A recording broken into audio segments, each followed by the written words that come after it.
Hello ভিউয়ার্সরা, কেমন আছেন সবাই? আশা করি সবাই ভালো আছেন। আমার ইউটিউব চ্যানেলে আপনাদেরকে স্বাগতম।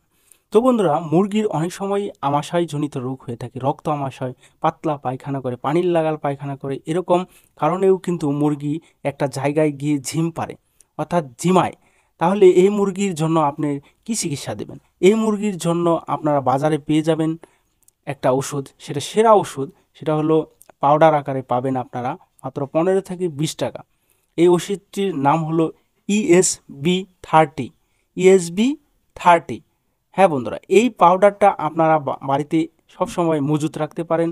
হাঁস মুরগি যদি পেলে থাকেন, তাহলে আপনারা যারা খামার করেছেন তারা এই পানির সাথে মিক্স করে দেবেন। 1 লিটার পানির সাথে 1 গ্রাম করে মিক্স করে খাওয়িয়ে দেবেন।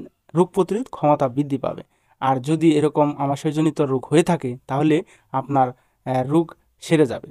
তো বন্ধুরা, বাসা বাড়িতে যদি আপনারা মুরগি পালন করে থাকেন, যেমন 5টা 7টা 10টা, তাহলে আপনারা এগুলাকে 1 গ্রামকে 4 ভাগের ভাগ করে তারপরে ভাতের সাথে খাওয়াতে পারেন পাউডারটা, অথবা আপনি পানির সাথেও খাওয়াতে পারেন। পানির সাথে মনে করেন 100 গ্রাম পানি নিলেন, 4 ভাগের 1 গ্রামের 4 ভাগের এক ভাগ করে তারপরে মিক্স করে পানির সাথে মিক্সড করে দিলেন। তারপরে এটাকে 2-3 মিলি করে খাওয়াই দিলেন একটা মুরগিকে।